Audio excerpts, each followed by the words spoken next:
It's hard not to hate. People, things, institutions. When they break your spirit and take pleasure in watching you bleed. Hate is the only feeling that makes sense.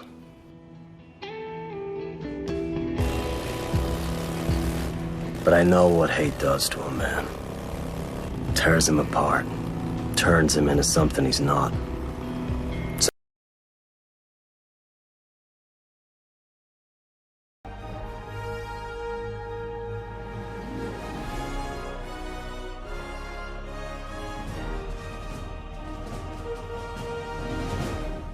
And ended a woman's constitutional right to an abortion. As you can see behind me, demonstrators both for and against the court's decision were quick to react here in Washington and across the country. More than 100 cities have already seen protests or plan to over the weekend. Also reacting, some of the nation's largest companies announcing they will cover employee travel expenses for abortions if they are not available where they live. Some of those companies include Nike, Uber, Alaska Airlines, Citigroup, Condé Nast, Disney, JP Morgan, Microsoft, Warner Brothers, and CBS's parent company, Paramount Global. And we also heard from presidents past and present. President Obama called the ruling devastating. Michelle Obama called it horrifying. And President Donald Trump said this gives the rights back to the states as it should have been long ago. We have a team of correspondents across the country tonight covering every angle of this story. We'll start tonight with our chief legal correspondent, CBS's Jan Crawford. Jan, this has been quite a remarkable day. Well, Nora, Roe versus Wade is one of the few decisions most Americans know by name. And today, the Supreme Court said it's history. When the crowd heard the court had overturned Roe versus Wade, there were cheers. Every single one of us, people across the political and ideological spectrum, to make this a reality! A reality that for abortion rights supporters was hard to believe. This is not better. I'm 21 and I'm terrified! In the 5-4 vote, the justices overturned the landmark 1973 ruling that guaranteed a woman's right to abortion, sending the issue back to the states to set their own policies. Roe was egregiously wrong from the start. Its reasoning was exceptionally weak, and the decision has had damaging consequences, wrote Justice Samuel Alito in a decision joined by 4 other conservatives. It is time to heed the Constitution and return the issue of abortion to the people's elected representatives. 26 states had asked the court to overturn Roe. 13 already have laws on the books that would ban abortion almost immediately. The others are poised to ban or greatly restrict it. Today, the Supreme Court of the United States Fuck you, Biden. expressly took away Let's go, Brandon. the right from the American people. President Biden blasted the decision. It's a sad day for the court and for the country. On Capitol Hill, Democratic lawmakers marched to the court while Republicans said the ruling was overdue. Hallelujah. I woke up this morning praying for this, and I never thought that it would happen. Good evening. In a landmark ruling, the Supreme Court today legalized abortions. It took almost 50 years of annual... Sorry about the movement. I had to move up a bit. Justices with a strong conservative legal ideology. Chief Justice John Roberts voted to uphold the 15-week Mississippi abortion ban, but refused to join the majority decision to overturn Roe or a subsequent 1992 opinion.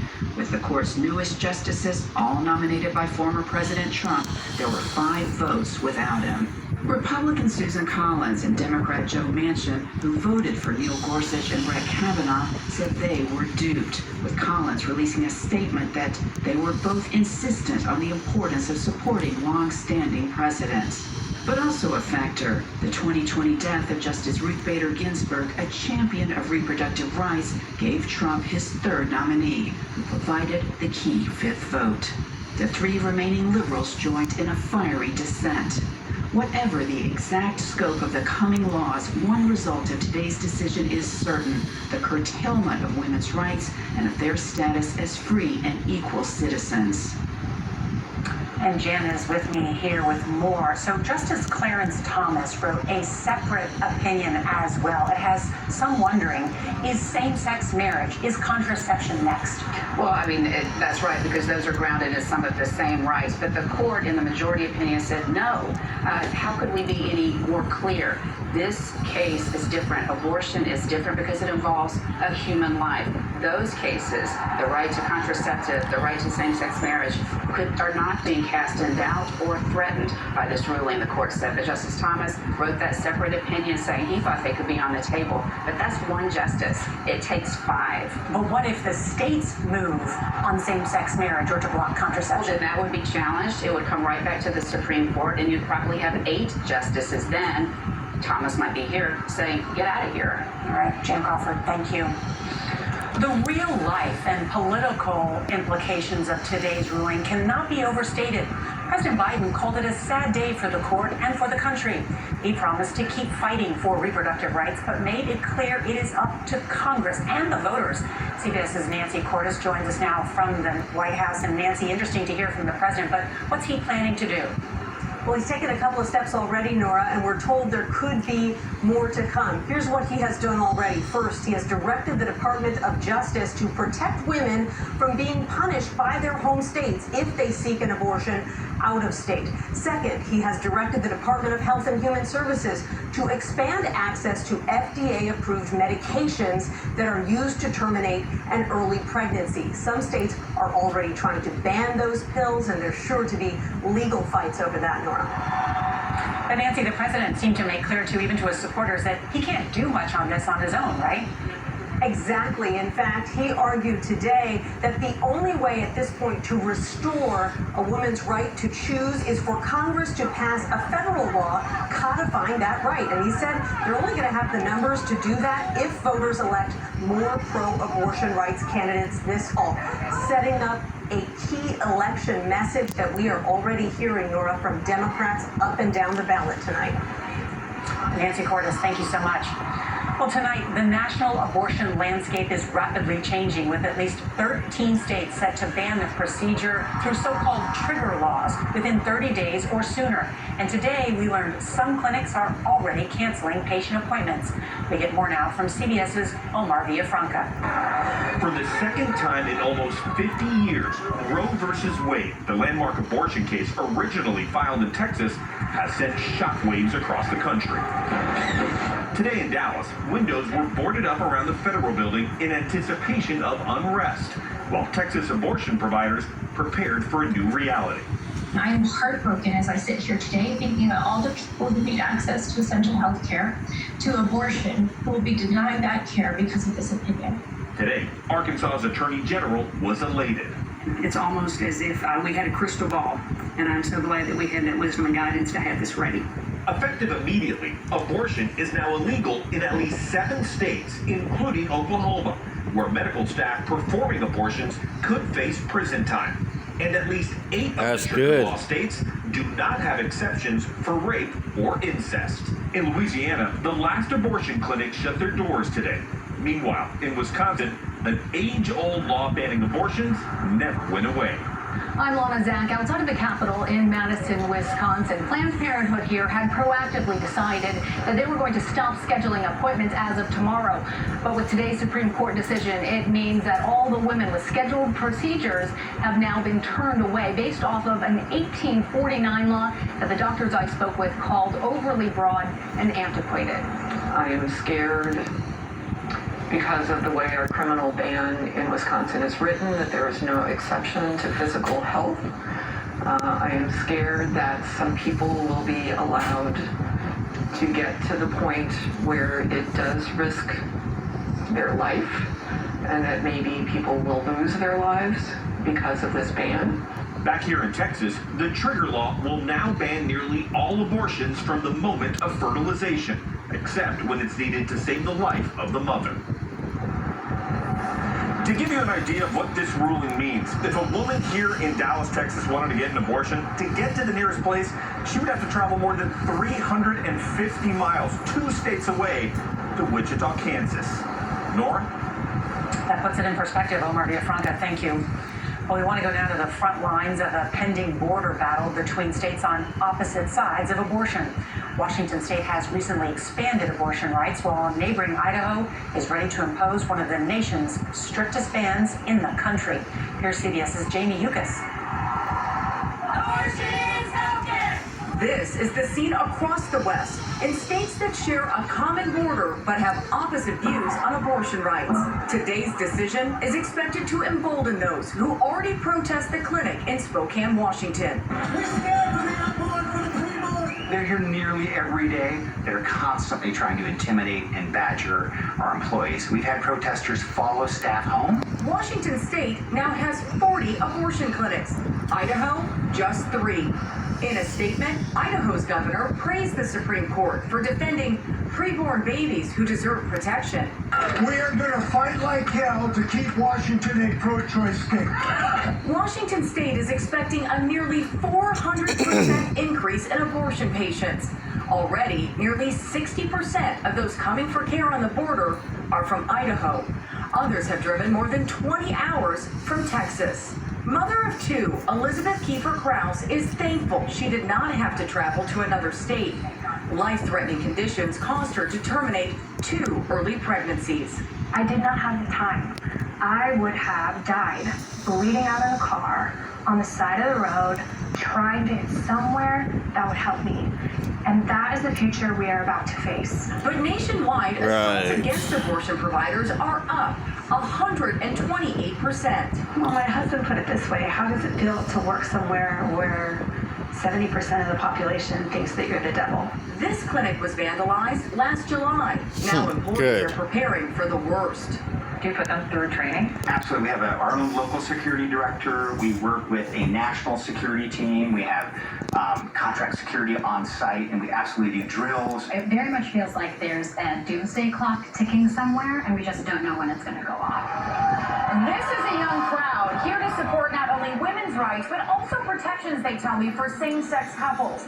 Those I talked to in the crowd say they are concerned about their friends and family across the country, and that this is motivating them to vote in the midterm election. Nora? Really interesting, Jamie Yuccas, thank you. At this hour, tens of thousands have taken to the streets, both for and against today's ruling, making their voices heard at rallies coast to coast. CBS's Elaine Quijano joins us from one of the nation's largest protests in New York City. Good evening, Elaine. Good evening to you, Nora. All day long, the crowds have been steadily building here at Washington Square Park in New York City, as you can see from our camera position inside the park, as well as our aerial camera from overhead. Now, across the nation, at least 100 demonstrations are planned in the coming days. This protest here in New York City has been peaceful, but now it's abortions. Say that they are angry and in disbelief over the Supreme Court's decision, and they this is what happens when people don't get their way. They start whining. Most Americans on this issue of abortion access. In our CBS News polling from just last month, 2/3 of Americans said they wanted Roe versus Wade kept in place. In the meantime, these demonstrators say they will continue to make their voices heard. But they don't give the child other cities across the country are preparing for any chance of living. Nora? Wow, many people having their voices heard. All right, Elaine Quijano, thank you. Earlier, we spoke with Alexis McGill-Johnson. She's the president of Planned Parenthood, the leading provider of abortions in America. The organization also provides preventative care like birth Sorry about the length of this video. STDs and cancer screening. I figured, in fact, I knew y'all had to see this. By today's decision. It affects people with low incomes, Black, Brown, Indigenous, people of color, folks who already are living at the margins. Those are going to be the people who are most harmed. How many clinics across America? Sorry about the movement. I actually had to get comfortable. What I can tell you right now is happening is that affiliates or health centers are fighting to get every single patient in that they can see right now before the state issues an injunction. Hang on, let me get up. The devastation that every provider, every frontline staff member, call center staff, the calls that they are getting in from the patients, the tears that they are hearing is absolutely overwhelming. How many women do you think will be denied abortion services and will have to perhaps try and travel to another state. Hundreds of thousands of women will be living in states that will be seeking access to abortion. They won't be able to get the care in the state that they need. Justice Alito and the other conservatives wrote today in their majority opinion. Honestly, abortions needs to be outlawed in every state in the United States. Inherently different from rights to be for honest. contraception and same-sex relationships. Is that how you see it? No, not at all. We see state after state introducing incredibly extreme and harmful legislation related to criminalizing IVF, criminalizing IUDs, criminalizing emergency contraception. Wait, so you're saying you already see some state legislatures introducing these kinds of laws, yes, to make it criminal to travel to another state to get an abortion? The country. While many Democrats in Maryland's federal delegation are vowing to fight for abortion access, Baltimore's Archbishop says the Supreme Court made the right decision. I'm very thankful to hear this. I think it is good news for our nation. I think it is good news for the cause of life. Several Maryland prosecutors are promising to protect Maryland's access to abortions. I will not criminalize neither a woman seeking an abortion nor providers, medical providers that provide these services in the city of Baltimore. Andy Harris, the only Republican in Maryland's federal delegation, says the Supreme Court got it right. We should also note that the Baltimore Basilica downtown is closed out of an abundance of caution. They're going to assess what will happen there tomorrow. And our live team coverage continues with Annie Rose Ramos at City Hall. Annie Rose, what are you learning? Well, Mike, we're learning more about the impact today's decision could have here in the state of Maryland, with abortion providers like Planned Parenthood raising a red flag, saying that they are expecting an influx of women who could be coming from neighboring states as close as West Virginia that could be seeing a heavy restriction or ban on abortion services in the coming days. Those women coming here to Maryland in search of those abortion services, no doubt putting a strain and pressure on the little resources we have. This will be chaotic. The domino effect of a Supreme Court ruling. Dozens of states poised to ban abortion, providers like Planned Parenthood Maryland gearing up to receive an influx of women. The scale of what we are about to see across this country is unprecedented, and we can't prepare to absorb all of that. 26 states across the country, among them neighboring West Virginia, all likely to ban or restrict abortion. And the landscape is going to be changing very quickly. Day by day, we will see states with trigger bans fall in terms of access over the next 5, 10, and 30 days. So they're going to be confused on whether they get access in their state, and even if they make an appointment, it may change by the time they get to that appointment. Outside Baltimore's Planned Parenthood Friday, pro-life protesters praying to end abortion in Maryland too. Inside, doctors at Planned Parenthood preparing to serve women across the state of Maryland and beyond. It shouldn't depend on what state you live in, and we're going to be living in two very different countries. And we already have been, but it's going to be even worse now. Now, within the past hour, Mayor Brandon Scott announcing a fund for abortion services and family planning, allocating $300,000 for women here in the city, in the state of Maryland, and of course, women who may be traveling here from out of town. Reporting live, I'm Annie Rose Ramos for WJZ. Annie Rose, thank you. And stay with WJZ on air online at WJZ.com and streaming on CBS News Baltimore. We'll have the latest on this decision and what it means and all of the local reaction. Well, it's